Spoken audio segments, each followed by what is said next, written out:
TWR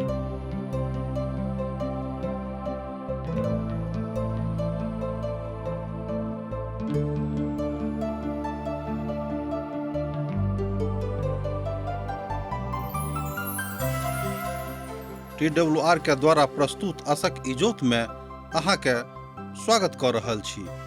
यह कार्यक्रम मसीही परिवार के प्रार्थना के जयवंत आ फलवंत होबा के लेल बाइबल के सिलसिलेवार अध्ययन के लेल प्रोत्साहित करे छी। मुदा सब परिवार बाइबलक शिक्षा आ ज्ञानो में सुदृढ़ भ जाओ आ अहाँ सब जयवंत जीवन जिंदगी बिताबियौ। कृपया क देखू आ सुनू जाय सो परिवार के अहाँ के जीवन के ज्योति मिले, जाय सो आनंदित रहो। आशाक इजोत मैथिली कार्यक्रम में एक बेर और हम अहाँक अभिनंदन प्रभु यीशु मसीह के मीठ आ पवित्र नाम से कह रहल छी। तहन हमर भाई बहिन, हमरा सबक लेल ई बड़ आनंदक कथा थिक जे हमरा सभन मिल क प्रभु यीशु मसीह के वाणी के सीख रहल छी, अर्थात पवित्र पोथी बाइबलक अध्ययन कर रहल छी। ई बात बड़ सुखद अछि आ बड़ धन्य कथा सेहो अछि। हमरा सब आजुक दिन यूहन्नाक रचल सुसमाचार तकर 20 अध्याय आ तकर 1 पद सँ लऽ कऽ 15 पद धरि अध्ययन करबाक लेल उपस्थित भेलहुँ हँ।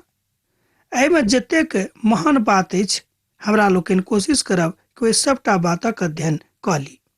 यूहन्नाक रचल सुसमाचार में प्रभु यीशु मसीह के पुनरुत्थानक विषय में बखान कयल गेल छैक। तकरा विषय में हमरा लोकनि आजुक दिन अध्ययन करबाक लेल उपस्थित भेलहुँ हैं। हमर भाई बहिन, जतेक सुसमाचार लिखल गेल छैक, ओहि सबटा सुसमाचार में प्रभु यीशु मसीह के पुनरुत्थानक विषय में लिखल गेल छैक। मुदा एहि द्वारे लिखल गेल छैक जे हमरा लोकनि विश्वास करी कि प्रभु यीशु मसीह मृतक में सँ जी उठल रहथि। किएक तऽ हुनक एहि संसार में आगमन एहि द्वारे भेले रहनि कि मनुष्य जातिक लेल अपन प्राण दऽ कऽ हुनका लेल सोनीद बहा कऽ आ तेसर दिन मृतक में सँ जी उठि कऽ एहि बातक प्रमाण आ चिन्ह दऽ देक कि मनुष्य जातिक लेल प्रभु आयल छलाह आ हुनका लेल उद्धारक द्वार खोलि कऽ एहि संसार सँ विदा भेलाह। हमर भाई बहिन, आ तकरा बाद पवित्र आत्मा के पठा कऽ मनुष्य जाति के एकटा सांत्वना दऽ देलखिन कि जाबे धरि हम दोसर बेर एहि संसार में नहि आयब, अहाँ हमरा संगे छी आ हम अहाँक संगे रहब। ई कथा हुनका लेल छनि जे कियो प्रभु यीशु मसीह के अपन उद्धारकर्ता के रूप में विश्वास करैत छथि। मुदा विश्लेषणकर्ता लोकनि एहि बातक बड़ नकारात्मक दृष्टि सँ देखैत छथि। बहुत विश्लेषणकर्ता सब प्रभु यीशु मसीह के मृत्यु के विषय में तरह तरह के बात कहैत छथिन।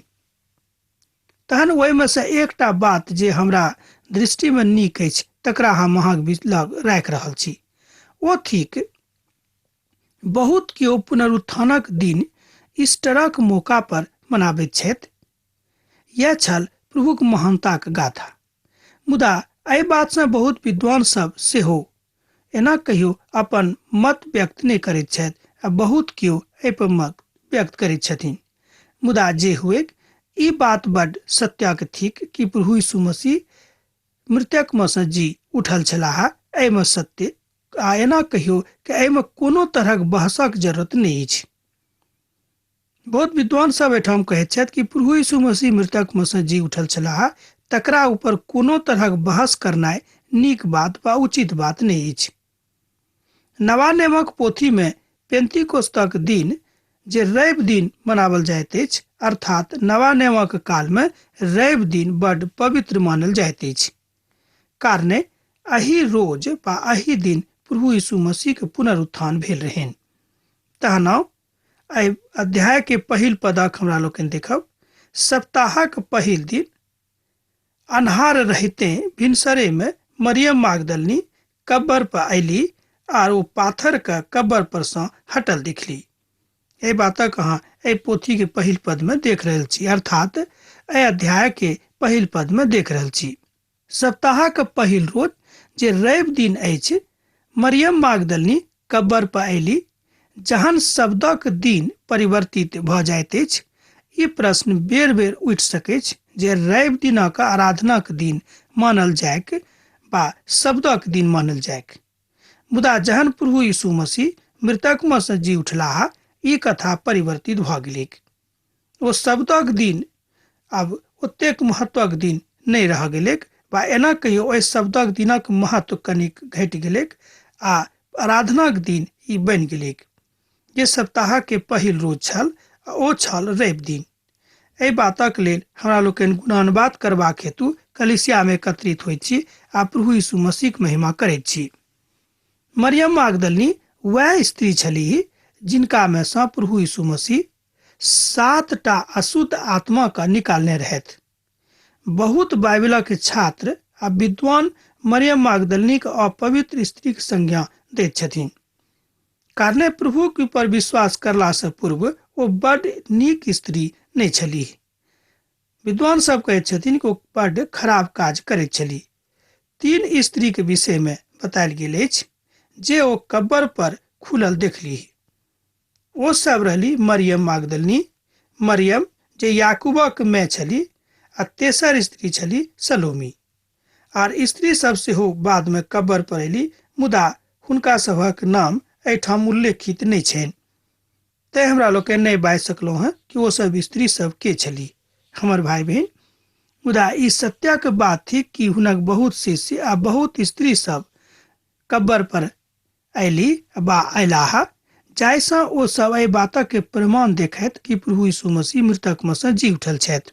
लुकाक रचल सुसमाचार में तकर 23 अध्याय तकर 55 पद में एहि बातक ऊपर हमरा सब देख चुकल छी जे ओतऽ की लिखल छैक। मत्तीक रचल सुसमाचार में एहि बातक हमरा सब सेहो 28 अध्याय के 2 पद में पाबै छी जे ओ कब्र के खुलल देखलीह, आ स्वर्गदूत आबि कऽ हुनका सभक प्रभु यीशु के जीवित भेलाक गवाही स्वयं दैत छथि। लुकाक रचल सुसमाचार तकर 24 अध्याय तकर 4 आ 5 पद में एहि बातक ऊपर हमरा सब सेहो अध्ययन करैत गेलहुँ हैं आ देखलहुँ हैं कि स्वर्गदूत स्वयं आबि कऽ एहि बातक घोषणा कऽ रहल छथि कि प्रभु यीशु मसीह मृतक में से जी उठल छथि। हमर भाई बहन, तै यहाँ बाजि सकलहुँ हैं कि 4 सुसमाचार में प्रभु यीशु मसीह के जी उठला के गवाही देवल गेल छैक। एतबे नहीं, जँ अहाँ यशायाह नबी के पोथी तकर 40 अध्याय के खूब गंभीरता से अध्ययन करब तऽ एहि बातक अहाँ ओतऽ देख सकैत छी। जँ अहाँके लग कागज कलम अछि तऽ लिख कऽ राखि लिअ यशायाह के पोथी तकर 40 अध्याय आ तकर 53 अध्याय। एहि दुनू अध्याय में विशेष रूप में एहि बातक ऊपर चर्चा कयल गेल छैक।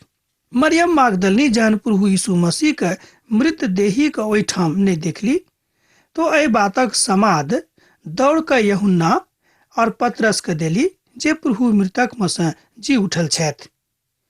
दुनिया के घटना के जँ अहाँ देखी तो हम ही कहब दुनिया की महानतम घटना में से एक घटना थीक। एहि घटना के संदर्भ में अहाँ बाजि सकलहुँ हैं कि एहि तरहक आर दोसर कोनो घटना इतिहास में हमरा लोकनि कतौ नहीं देखैत छी। सुसमाचारक प्रचार छल, तहन अहाँ बाजि सकलहुँ हैं दुनिया के यह प्रथम सुसमाचार छल, जहन मरियम मागदलिनी आबि कऽ यूहन्ना आ पतरस के बाजली जे प्रभु यीशु मृतक में से जी उठल छथि। तहन अहाँ बाजि सकलहुँ हैं यह प्रथम सुसमाचारक प्रचार छल। तहन ओ दौड़ली आ समान पतरस आ दोसर शिष्य सभक लग जे हुनका सँ प्रेम करैत रहथि आबि कऽ कहली, ओ प्रभु के कब्र में सँ निकलैत नहीं देखलाह, अर्थात मुदा ओ जी गेल छथि। एहि बातक ओ गवाही आबि कऽ दैत छथिन। ओ हुनका कब्र में नहीं देखली। एहि बातक अहाँ 2 पद में पढ़ि सकलहुँ हैं। जँ अहाँके लग पवित्र पोथी बाइबिल अछि तऽ हमरा संगे अहूँ पढ़ू। तहन ओ दौड़ली आ समान पतरस आ दोसर शिष्य सभक लग जे हुनका सँ बड़ प्रेम करैत रहथि आबि कऽ कहली, ओ प्रभु के कब्र में सँ केओ निकालि कऽ लऽ गेलाह, और हम हुनका नहीं जानैत छी जे हुनका ओ सब कतऽ लऽ गेलनि। एहिठाम एकटा दोसर तरहक विश्वासक हमरा लोकनि देखैत छी। हुनका विश्वास भऽ गेलनि कि प्रभु यीशु मसीह के मृतक देह के उठा कऽ ओ सब कतौ दोसर ठाम लऽ गेल छथि। एहिठाम ओ सब सँ मतलब अछि रोमी साम्राज्य के सिपाही सब। ओ प्रेरित के बड़ शिष्य छलाह एहिठाम अहाँ बुझि सकलहुँ हेँ कि जे सब प्रेरित आ शिष्य लोक रहथि ओ सब कतौ एहि भय सँ लुकायल रहत कि प्रभु यीशु मसीह तऽ मृत्यु भऽ गेल छनि, मुदा हुनका सभक अपन अपन भविष्य अन्हारमे लागैत रहनि। एहिठाम हमरा लोकनि देखैत छी कि जे शिष्य सब प्रभु यीशु मसीह संगे राति दिन रहैत छलखिन, प्रभु यीशु मसीह हुनका संगे खान पान, रहनाइ उठनाइ बैठनाइ सब किछु करैत रहत, एहिके बादो हुनका सभक विश्वास कम भऽ गेल रहनि। हमर भाई बहिन, एहि कथाक उल्लेख हम एहि द्वारा बाजि रहलहुँ हेँ वा बता रहलहुँ हेँ कि हमरो सब कहियो कहियो परमेश्वरक विषयमे जानलाक बाद, हुनक काजक देखलाक बाद, हुनक महिमाक अनुभूति करलाक बाद सेहो हमरा लोकनि हुनका बिसरा दैत छियनि। एहिठाम यहूदा एहि शब्दक प्रयोग अपना लेल कऽ रहल छथि। तहन एहि शब्दक प्रयोग अपना लेल जँ अहाँ कऽ रहलहुँ हेँ तऽ नीक बात नहि। अर्थात जँ अहाँ अविश्वासी बनि कऽ वा विश्वासमे कमजोर भऽ कऽ कलीसिया जा रहल छी, तहन अहाँके ओतऽ गेलासँ कोनो फायदा नहि भऽ सकैत छै। एहिठाम सामान पत्रसके आर दोसर लोकक जे देखैत छी जे हुनका सभक जहन ई समाद भेटलै, मरियम मागदलनी आबि कऽ बतौली कि प्रभु यीशु मसीहके पुनरुत्थान भऽ गेल छनि, तऽ हुनका सभक आशा जागृत भऽ गेलनि। मुदा ओसभ ओतेक साहस नहि जुटा सकलाह कि ओसभ एहि बातक विषयमे विश्वास कऽ कऽ लोक सबके बताबै। मुदा तकरा बाद की होइत अछि हमरा लोकनि एहिठाम देखैत छी जे ओसभ प्रभुके मृत देहीके उठा कऽ कतहु आर दोसर ठाम लऽ गेल छथि। एहि तरहक विश्वासक हमरा लोकनि सेहो दोसर पदमे देखैत छी। तहन पतरस आर दोसर शिष्य लोकनि उठि कऽ कब्रक दिस धोगलाह। दुनू साथे साथे दौगल जा रहल छलाह, मुदा दोसर शिष्य पतरस सँ आगू निकलि गेलाह और कब्र पर पहिने पहुँच गेलाह। एहि बातक अहाँ तेसर आ चारिम पदमे देख रहल छी। अर्थात दुनू के मन में बातक भऽ गेलनि कि जल्दी से जल्दी कब्र पर पहुँच कऽ देखिए कि प्रभु यीशु मसीह के देही के ओ सब उठा कऽ कतऽ लऽ गेल छथि। अर्थात दोसर रूपमे जँ अहाँ देखैत छी तऽ बाजि सकलहुँ हेँ कि प्रभु यीशु मसीह के देही ओहिठाम छै कि नहि। एहि तरहक विश्वासक साथ ओ सब धौग कऽ कब्रक दिस गेलाह आ ओहिमे सँ जे दोसर शिष्य रहथि ओ पतरस सँ पहिनहिए ओतऽ पहुँचैत छथि। समान पतरस और यूहन्ना एहि बातक ऊपर विश्वास नहि राखैत छथि जे हुनक पुनरुत्थान भऽ गेल छनि। ओ सब एहि बातक सोचऽ लगलाह जे हुनक देही के केओ उठा कऽ ओहिठाम सँ लऽ गेलनि।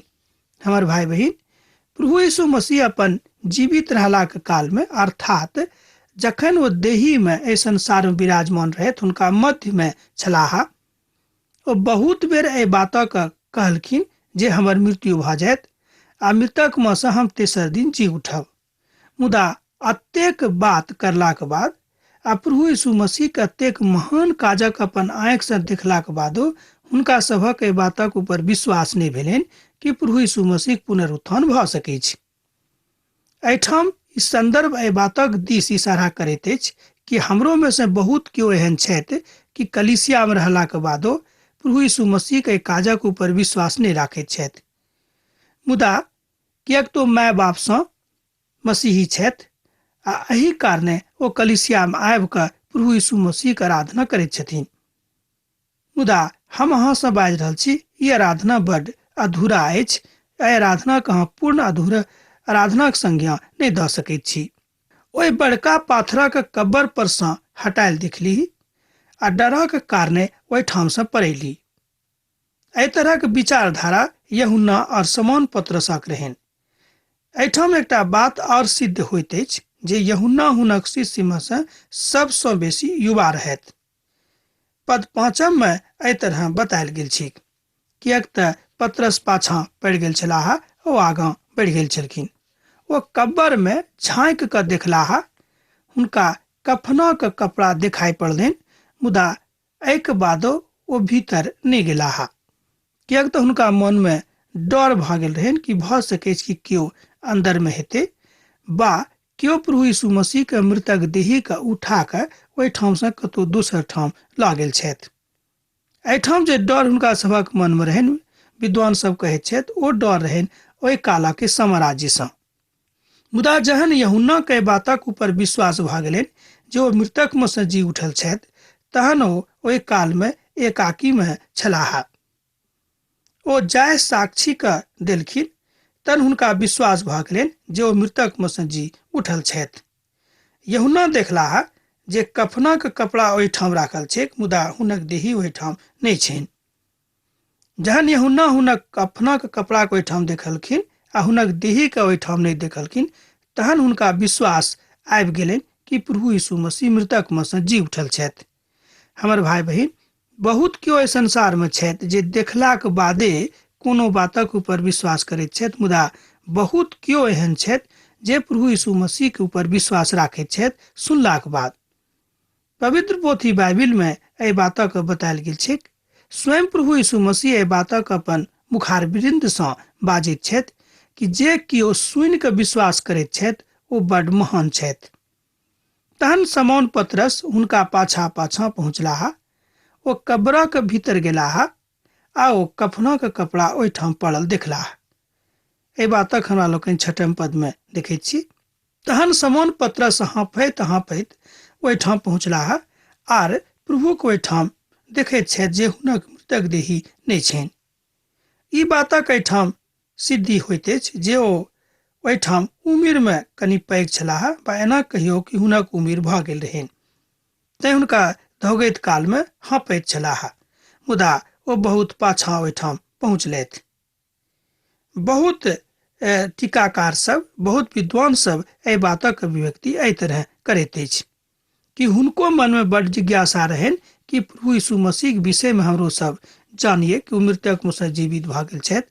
तहन ई देखबाक लेल हुनक आँखि छटपटा गेलनि आ ओतऽ से धौगल अयलाह, मुदा हुनका पहुँचे में देरी भ गेलनि, किएक तऽ हुनक देही आब ओतेक मजबूत नहि रहनि। अब हमरा लोकनि आर 1-2 पदक देखब। ओ अंगोछा जे प्रभु यीशु के मूड़ी पर बान्हल गेल छलनि, कफनक दोसर कपड़ा के साथ पड़ल नहि रहनि, मुदा अलग एक ठाम पड़ल छलीक। ओ देखलथि एहि बातक। मुदा आर दोसरो शिष्य सब जे कब्र पर पहिने पहुँचल रहथि, भीतर गेलाह। ओ एहि बातक देखला आ विश्वास कयलथि। एहिठाम श्रीमान यूहन्ना एहि बातक बड़ निश्चित रूप में बता रहल छथि कि हुनक कपड़ा के एम्हर ओम्हर जहन ओ बिखरल देखैत छथि तऽ हुनका विश्वास भ गेलनि कि प्रभु यीशु मसीह मृतक में से जी उठल छथि। अर्थात परमेश्वरक प्रति एक बेर फेर हुनक हृदय में अथाह प्रेम जे पहिने जागल रहनि आब फेर जागृत भ जाइत छनि। प्रभु परमेश्वर यूहन्ना के माध्यम सँ आर एकटा बातक एहिठाम अभिव्यक्ति कऽ रहल छथि जे बड्ड महत्वपूर्ण अछि। ओ थिक विस्तारक के बात, अर्थात अहाँक विश्वास विस्तृत भ रहल अछि कि नहि, एहि बातक चिंता सेहो प्रभुक छनि। हमरा सब कहियो कहियो अपना ऊपर विश्वास ततेक करनाइ आरंभ कऽ दैत छी कि परमेश्वरक ऊपर विश्वास खत्म भ जाइत अछि। हमर भाई बहिन, अपना ऊपर विश्वास करनाइ कोनो पाप गप नहि थिक आ कोनो खराब बात सेहो नहि थिक। हम ई नहि कहैत छी कि अहाँ अपना ऊपर विश्वास नहीं करूं। स्वयं के ऊपर विश्वास करनाइ बड़ महान बात अछि, मुदा यहू सँ बढ़ि कऽ ई कथा अछि बा नीक बात अछि कि अहाँ प्रभु के ऊपर विश्वास करैत छी। पवित्र पोथी बाइबिल में लिखल गेल छै कि जे केओ प्रभु यीशु मसीह के ऊपर विश्वास राखैत छथि ओ कहियो धोखा में नहीं पड़ैत छथि। हमर भाई बहिन, प्रभु यीशु मसीह धोखा दिया वाला नहीं, मुदा अहाँ से प्रेम करे वाला, अहाँ से प्रेम राखे वाला और अहाँ से अथाह प्रेम में डूबल रह वाला प्रभु छथि। तहन किया अहाँ एम्हर उम्हर देख कऽ अपन मनक दुखी करैत रहैत छी। एक गोटे के हम एक दिन जाके बतेलियन कि अहाँ अतेक दुखी किया करैत छी, जहन प्रभु अहाँ से प्रेम राखैत छथि तऽ अहाँ दुनिया को ओतेक परवाह नहीं करू, कियाक तऽ दुनिया के अभिव्यक्ति कोनो ने कोनो कारणे जे अहाँक संगे संबंध बनल अछि ओ स्वार्थक कारणे अछि। हमर भाई बहिन, मुदा प्रभुक संगे जे अहाँक संगति अछि ओ एहि बातक के अभिव्यक्ति कऽ रहल अछि कि अहाँ प्रभु के मानैत छी आ प्रभु अहाँके प्रेम राखैत छथि। हमर भाई बहिन, जहन प्रभु अहाँ से प्रेम रखनाइ आरंभ कऽ देने छथि तऽ दुनिया के ऊपर ओतेक विश्वास रखनाइ नीक नहि अछि। मुदा जहन यूहन्ना ओहिठाम गेलाह तऽ ई बात बड्ड साफ भऽ गेलै कि प्रभु यीशु मसीह मृतक में से जी उठल छथि। यूहन्ना के बातक विश्वास भऽ गेलनि कि प्रभु यीशु मसीह अब मृतक देही के साथ एठाम पड़ल कब्र में नहि छथि, मुदा आब जीवित भऽ गेल छथि। हमर भाई बहन, आजुक दिन आवश्यकता अछि कि प्रभु यीशु मसीह के अहाँ अपन देही में जीवित हुआ दियौ, अर्थात अपन हृदय में जन्म लिया दियौन। ओ सब अखन धरि पवित्र शास्त्रक ओहि कथाक नहि बुझने रहथि जे प्रभु यीशु मसीह मृतक में से जी उठल छथि। एहि बातक गवाही यूहन्ना स्वयं देने छथिन, अपन पवित्र पोथी में सेहो लिखने छथिन। तहन ई शिष्य सब अपन अपन घरक दिस घुरि अयलाह। एहि बातक अहाँ 10 पद में देख सकैत छी। यूहन्ना एहिठाम किछु अद्भुत कथा के कहैत छथि। ओ कहैत छथि कि हुनक शिष्य सब एहि बातक अखन धरि नहि बुझने रहथि, मुदा प्रभु यीशु मसीह अपन मुख से अपन सब बातक बहुत बेर बाजि चुकल रहथि कि हम मृतक में से जी उठब, अर्थात हमर पुनरुत्थान बड़ आवश्यक थिक। जँ हमर पुनरुत्थान नहीं होइत तऽ मनुष्य जातिक लेल उद्धारक द्वार कोना कऽ खुजत। हमर भाई बहन, की अहाँ प्रभु के ऊपर एतने विश्वास रखैत छी? तहन प्रभु यीशु मसीह देही के मृत भेनाइ आ मृतक देही के जी उठनाइ, एहि दोनों दर्शनक पूर्ण होइत यूहन्ना अपन पोथी में दर्शाबैत छथि। मुदा मरियम कानैत कब्र पर बाहर ठाढ़ छली। ओ कानैत कानैत कब्रक दिस झुकली और ओ स्वर्गदूत के देखली जे उज्जर धक धक वस्त्र पहिरने रहैत। ओ जतऽ यीशु के मृत देही छल, यीशु के ओहिठाम शरीर नहीं देखली, मुदा ओ एहिठाम देखैत छथि कि हुनका सन्मुख में स्वर्गदूत ठाढ़ छनि। ओ कहली, हे स्त्री, अहाँ किएक कानि रहल छी? एहि बातक अभिव्यक्ति ओहिठाम होइत हमरा लोकनि देखैत छी। ओ सब हमरा प्रभु के उठा कऽ लऽ गेल छथि। हम नहीं जानैत छी जे ओ सब हुनका कतऽ लऽ गेल छनि। ई बाजि कऽ ओ पाछाँ घुरली आ ओ यीशु के ठाढ़ देखली, मुदा ओ हुनका नहीं चिन्हलखिन, किएक तऽ हुनका मन में ई बात नहीं रहनि कि प्रभु यीशु मसीह मृतक में से जी उठल छथि। प्रभु यीशु हुनका कहलनि, हे नारी, अहाँ किएक कानि रहलहुँ हैं?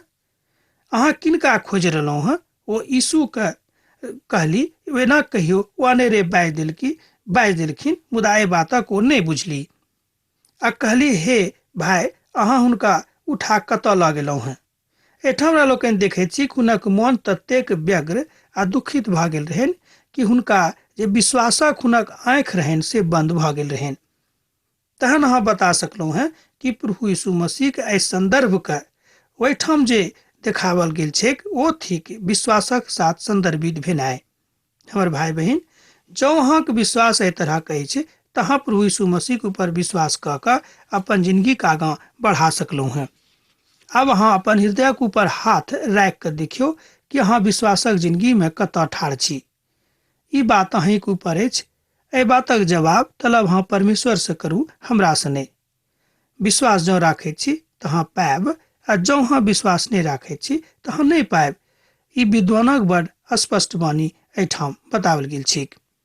तहन आजुक संदर्भ में अहाँ से कहब कि प्रभु यीशु मसीह मृतक में से जी उठल छथि। ओ अहीं के लेल जी उठल छथि, जाहिसँ संपूर्ण मनुष्य जाति के उद्धार होइक। अब आजुक अध्ययन अहाँ हमरा एही ठाम समाप्त करबाक आज्ञा दिअ, किएक तऽ अहाँ से विदा होय के बेरा भऽ रहल अछि। हाँ, पाती लिखनाइ नहीं बिसरायब। प्रभु यीशु मसीह के नेह अहाँक जिंदगी में सैद घड़ी बनल रहेक। आमीन। हमर विश्वास अछि कि ई कार्यक्रम अहाँ के लेल लाभदायक सिद्ध अछि। हम चाहै छी कि अहाँ अपन आशीषक के हमरा संग साझा करू। जँ अहाँ के नजीक बाइबल सँ आ जीवन सँ संबंधित कोनो प्रकार के प्रश्न भऽ सकै अछि तऽ अपन समस्या के लेल प्रार्थना करबा के लेल जँ चाहै छी तऽ हमरा फोन नंबर पर जरूर संपर्क कऽ सकै छी।